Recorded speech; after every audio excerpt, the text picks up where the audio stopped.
Bu Andin adalah sosok wanita yang sangat membuatku penasaran.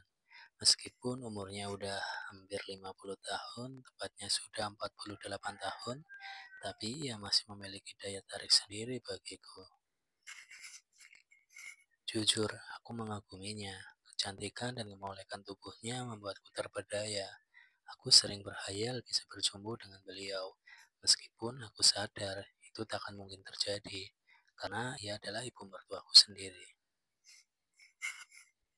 Tapi apalah daya, aku tak bisa menghindari rasa itu, karena aku sendiri jauh dari Rara istriku. Aku sangat kesepian semenjak ditinggal istriku merantau keluar negeri sana. Apalagi aku tinggalnya juga serumah dengan mertuaku. Sebenarnya pada awalnya aku tak pernah punya pikiran dan hayalan yang aneh-aneh pada ibu mertuaku ini saat Rara masih di rumah.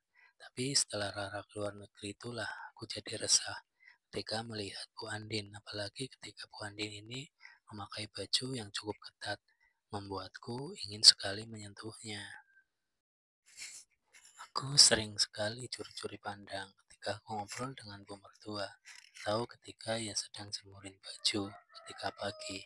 Dari balik kaca jendela kamarku, aku selalu memperhatikannya. Sebut saja namaku Ferdi.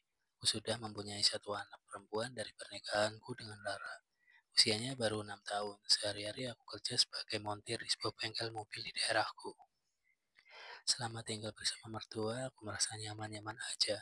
Karena kedua mertuaku emang baik dan bisa membuatku betah. Mertuaku sendiri mempunyai dua anak, yang kesemuanya perempuan, namanya Rara dan Reni. Istriku Rara yang nomor dua, sedangkan Reni anak bareng. Reni sendiri udah nikah dan ikut suaminya. Suatu hari ketika aku sedang ngobrol sama ibu mertuaku di kala santai, tiba-tiba Bu Andin gak biasanya curhat tentang suaminya, tentang masalah pribadi mereka. Padahal Ibu Andin ini hampir gak pernah ngomongin suaminya denganku sebelumnya. Karena itulah aku jadi merasa aneh aja. Bu Andin ini juga bilang terang-terangan padaku jika punya suaminya kini udah gak bisa dipakai lagi karena ternyata papa mertuaku punya penyakit komplikasi yang membuat si kecilnya susah bangun. Karena pembahasan itulah akhirnya aku juga berani curhat sama Bu Andin. Jika aku juga sebenarnya kesepian tanpa ada Rara di sampingku. Tanpa disangka-sangka Bu Andin ini malah menawarkan sebuah solusi yang sangat membagongkan padaku. Aku bisa memakai jasa Bu Andin asalkan aku bisa jaga rahasia. Dan setiap kali Bu Andin pengen, aku harus siap memberikan servis padanya. Mendengar itu tanpa basa-basi dan pikir panjang, aku langsung mengiyakannya karena aku juga sudah lama menanti hal seperti ini.